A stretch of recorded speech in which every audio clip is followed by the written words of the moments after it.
Assalamualaikum warahmatullahi wabarakatuh. Waalaikumsalam warahmatullahi wabarakatuh. Kembali lagi di podcast Ngobrol Sore-sore bersama saya Cahaya Permatasari, ruang inspirasi dan solusi yang akan menemani perjalanan kita dalam menggali makna kehidupan dan pembangunan.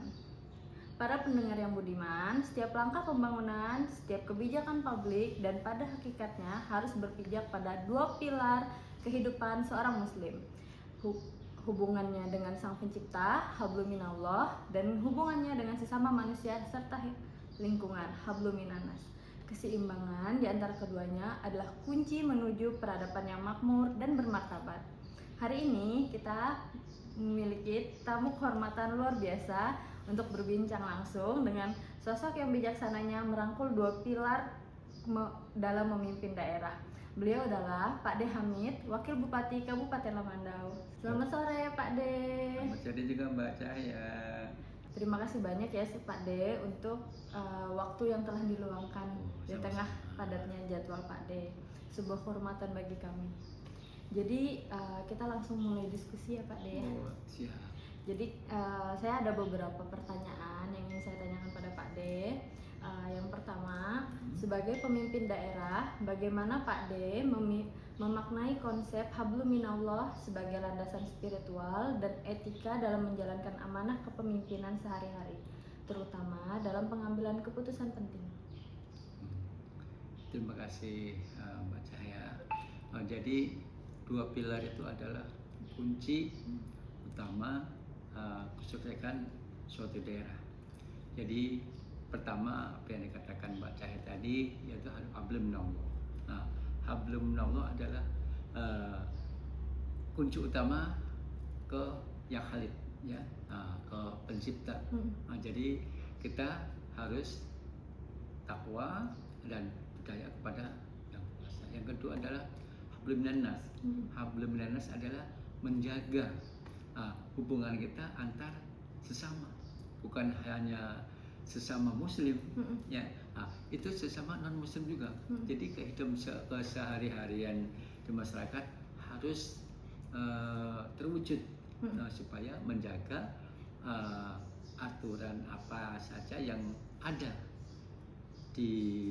yang berlaku di masyarakat.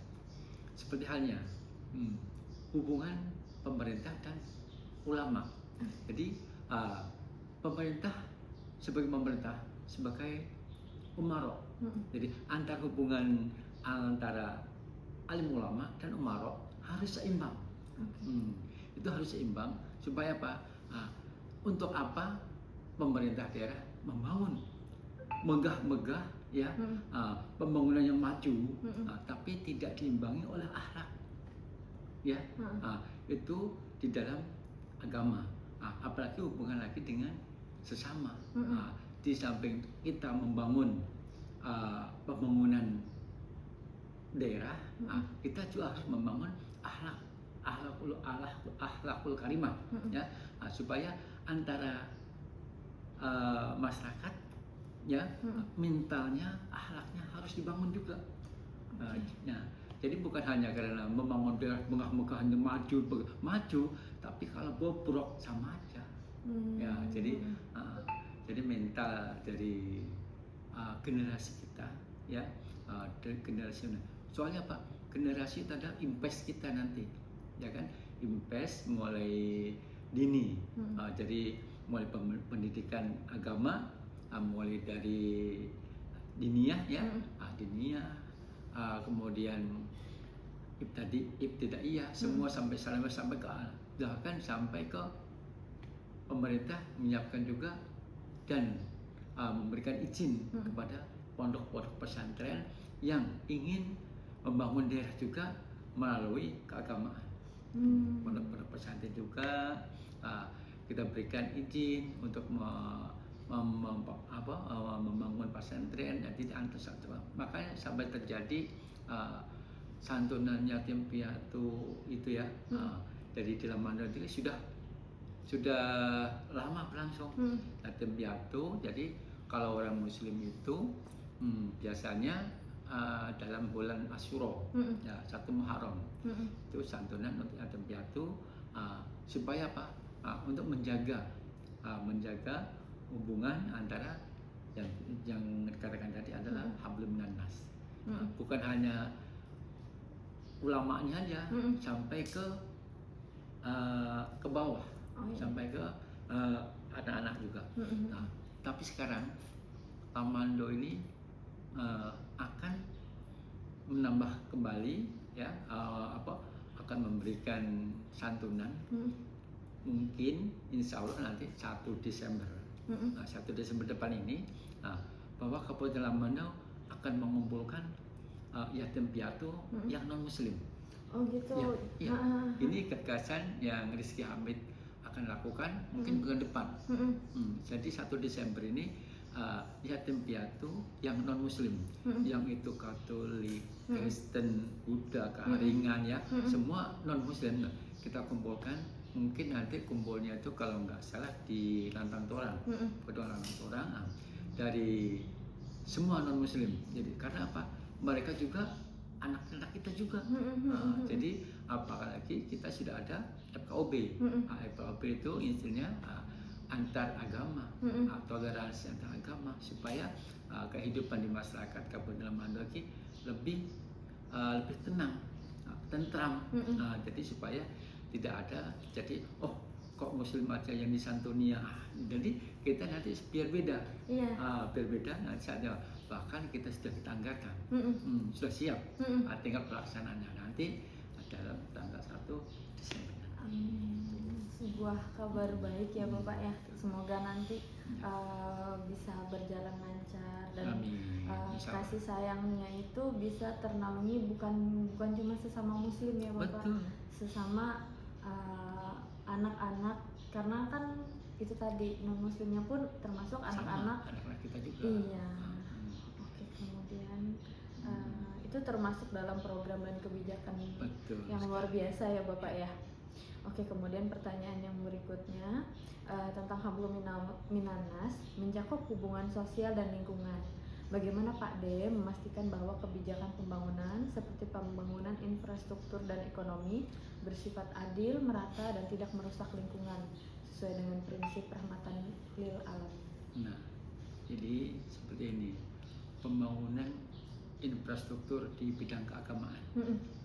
Kami juga tidak membedakan, tapi kita itu proporsional. Iya, di proporsional maksudnya umat yang banyak, umatnya mungkin lebih banyak dari yang umatnya sedikit. Itu namanya bijaksana. Jadi jangan disamakan, misalkan Muslim, non Muslim dibagi rata atau disamakan, itu beda. Jadi supaya namanya bijaksana juga, kebijakan itu harus mencerminkan proporsional.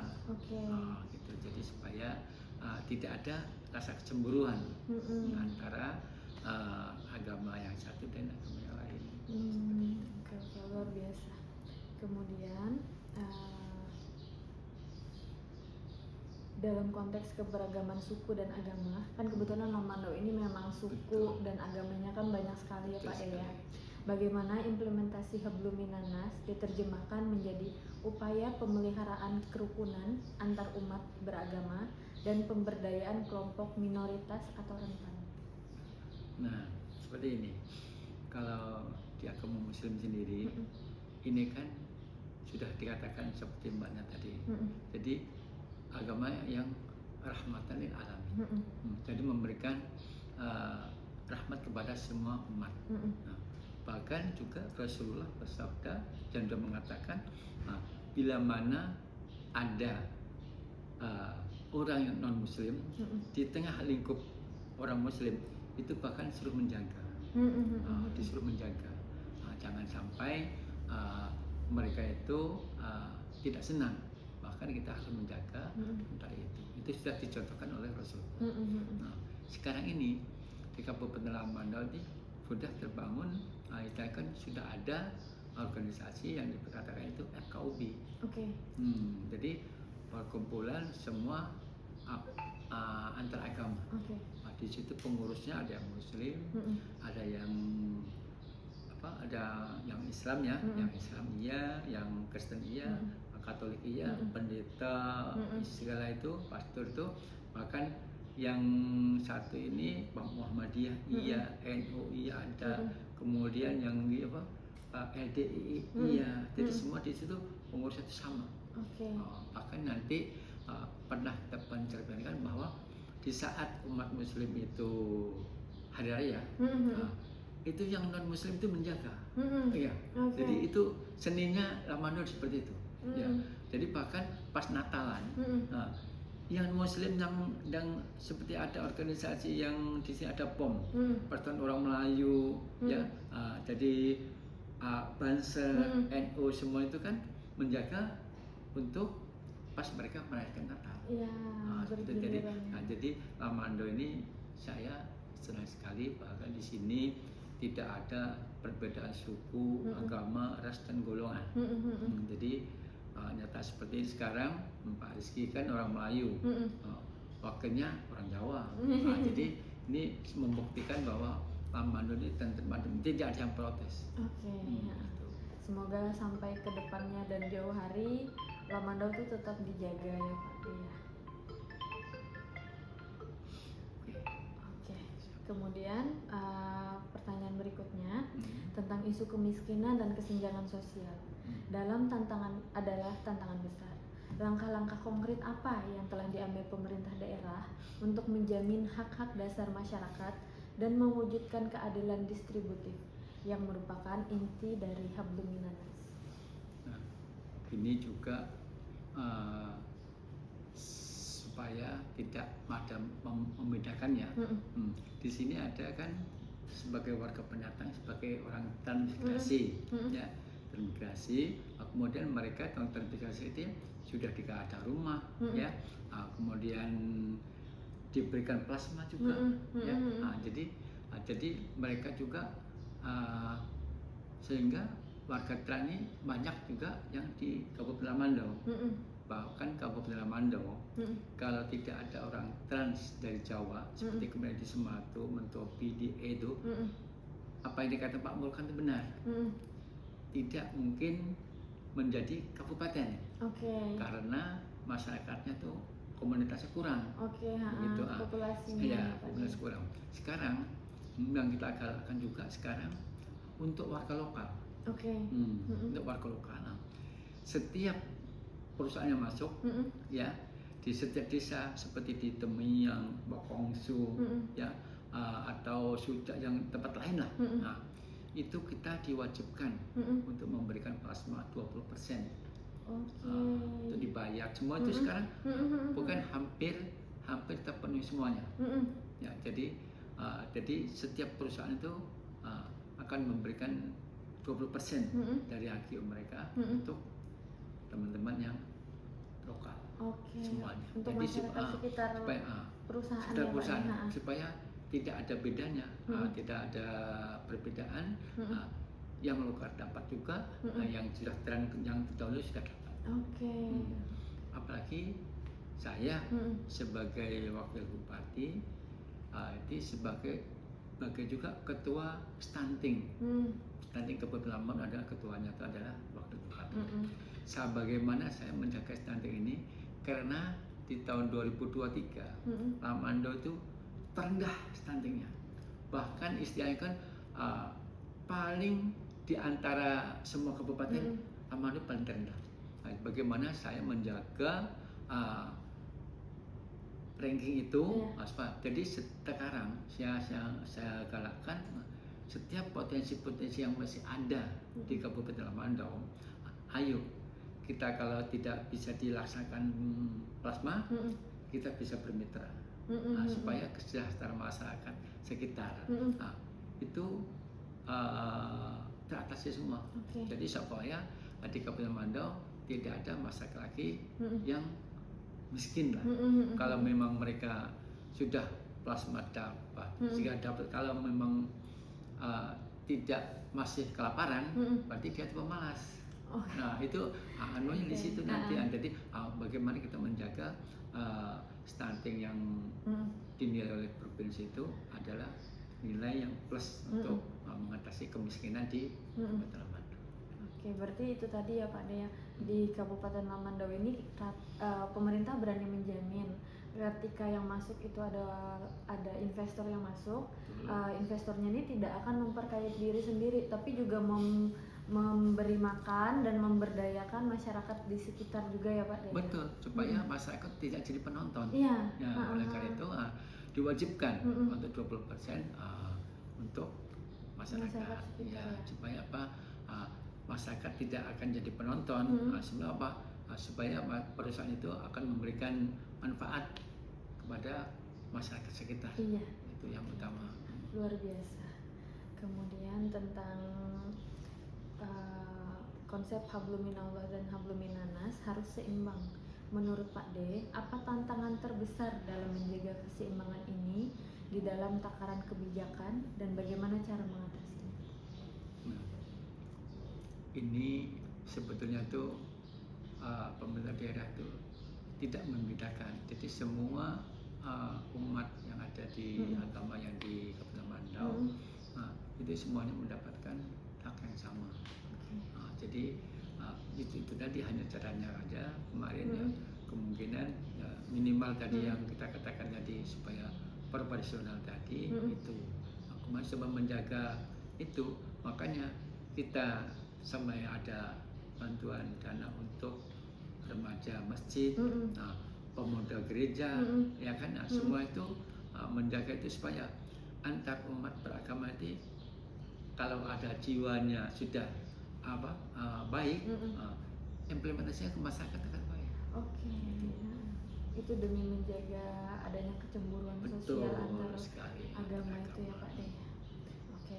Kemudian bagaimana Pak De selaku wakil kepala daerah mendorong aparatur sipil negara atau ASN di lingkungan pemerintah daerah untuk tidak hanya bekerja secara profesional, tetapi juga menginternalisasi nilai-nilai hablum minallah dan hablum minannas sebagai etika pelayanan publik. Nah, jadi bahkan sekarang di kantor ya, setiap kantor atau OPD, dinas pertanian ada musola. Di kantor bupati ada musola. Jadi bahkan itu kan ada supaya yang muslim bisa tidak meninggalkan kewajibannya untuk melaksanakan ibadah. Kemudian untuk penyeimbang tadi, bagi yang muslim, kita sekarang ada Basnas. Basnas itu akan bergerak di bidang ini, di bidang bukan dikatakan wakaf, iya, juga dia akan jariyah. Jadi dalam arti berapa persen dia gaji dia. Jadi gaji dia misalnya kan 10 juta. Dari 10 juta itu zakat. Ini zakat, bukan dikatakan tadi salah, ini saya mempersepsi. Jadi saya katakan ada zakat untuk PNS. Kalau gaji kepala dinas misalkan 10 juta, ini dari 0,025 itu adalah 25.000. 2,5 juta kalau untuk 10 juta. Jadi kalau yang gajinya 1 juta itu 25.000. Jadi semua agama Islam itu diedarkan untuk memberikan zakat zakat hasil tadi. Jadi itu supaya zakat penghasilan tadi. Jadi kalau ini kita agalkan supaya teman-teman yang muslim itu sadar bahwa di samping kita hablum minallah juga hablum minannas ini lewat ini tadi. Jadi lewat ini tadi sekarang sudah dibentuk, bahkan sudah dibukukan untuk Basnas tadi, untuk zakat tadi, mengurus zakat untuk teman-teman kita muslim. Bahkan perusahaan itu ikut di dalam situ, bahkan akan memberikan zakat yang bisa dikatakan sebagai CSR juga, yang diurus oleh Basnas. Jadi Basnas itu mencari teman-teman saudara-saudara kita yang tidak mampu, ya itu untuk mengurus itu supaya hablum minallah dan hablum minannasnya itu terpenuhi semuanya. Oh, Jadi pergerakan untuk 30 Ramadan itu sangat luar biasa. Masya Allah, Masya Allah. Kemudian pertanyaan berikutnya Pak De, seringkali muncul dilema antara kepentingan ekonomi jangka pendek dan keberlanjutan. Bagaimana Pak De menempatkan nilai-nilai spiritual hablum minallah sebagai filter atau paduan untuk memastikan pembangunan tetap berorientasi kepada kesejahteraan abadi akhirat dan berkelanjutan di dunia? Nah, jadi itu tergantung nafsi ya, tergantung individu. Oke. Justru sudah kita tanamkan tadi, mulai dari bawah tentang hablum minallah dan hablum minannas. Supaya apa? Tidak hanya kepentingan pribadi yang diutamakan atau golongan. Jadi kalau kita membangun ya istilah itu harus sesuai aturan dan perundang-undangan yang berlaku. Jadi supaya selain kita juga ikut membangun, ya kalau didasari dengan ibadah itu akan beda. Ya, jadi pemikirannya bukan hanya bisnis karena kepentingan duniawi, karena ada kalau sudah didasari oleh kerja sama ibadah itu beda lagi dasarnya di situ. Oke. Kemudian ini terakhir Pak De. Ya. Apakah Pak De punya pesan kepada masyarakat, khususnya generasi muda, tentang pentingnya menjadikan hablum minallah dan hablum minannas sebagai kompas dalam menjalani kehidupan pribadi, berorganisasi dan bernegara? Silahkan Pak. Ya, jadi itu suatu kewajiban ya bagi anak muda ya yang pemikiran masih bersih, putih, ya, jangan terlalu banyak dikotori dengan hal-hal yang negatif, ya, ke depannya supaya pembangunan ke depan, kalau pemerintah daerah kan sudah investasi, bahkan kita ini nanti yang melanjutkan ini generasi kita, siapa lagi? Jadi oleh karena itu saya berpesan kepada anak-anak kita semuanya, ya, tolong. Belajar dan belajar yang intinya tidak akan meninggalkan hablum minallah, supaya itu sebagai filter kalau ada sesuatu yang melenceng dari jalur, supaya mengingatkan, minimal sadar, supaya oh ternyata saya ini salah, atau saya itu keliru, oh ternyata karena pengaruh dari luar ini besar sekali, nanti yang sabu, ya kan, mencari teman, minum, judi, jadi itu supaya sebagai filternya itu untuk mereka itu supaya itu hablum minallah dan hablum minannas tadi, dan mencontoh guru-guru kita ya yang berhasil, jadi tidak ada sesuatu yang berhasil secara sendiri kalau kita tidak berusaha. Kenapa? Orang berhasil karena ada sebabnya. Jadi kita katakan yang di dalam Al-Quran, likulli syai'in sababa fa'atba'a sababa. Semua itu ada sebab-sebabnya. Kamu tidak berhasil karena kamu seperti ini nih. Ya. Kamu kalau berhasil, oh sebabnya kamu rajin, ya rajin, kemudian nurut, ya kan, sesuatu hal yang tidak jelas tidak dilakukan. Jadi itu keberhasilan itu semua itu ada sebab-sebabnya. Yang terakhir kepada orang tua. Kalau sesuatu yang tidak dari restu orang tua itu kurang, tidak akan berhasil. Sebab semua restu ya orang tua itu adalah makbul. Ya, pasti lihat saja orang yang berhasil itu dengan kehidupan dengan orang tua itu paling utama. Jadi itulah kunci yang utama selain minallah dan hablum minannas, apalagi sama orang tua kita sendiri, keluarga kita sendiri, bahkan dengan teman semuanya. Itu yang mendorong kita akan keberhasilan. Terima kasih. Masya Allah, alhamdulillah. Sungguh sebuah pembicaraan yang mencerahkan dan sangat inspiratif. Terima kasih sekali pada Pak De Sama-sama. atas waktu dan pandangannya yang luar biasa mengenai integritas habluminallah dan habluminanas dalam kepemimpinan dan pembangunan daerah. Iya. Sekali lagi saya ucapkan terima kasih. Sampai bertemu di podcast Ngobrol Sore lain waktu. Bye bye. Bye-bye.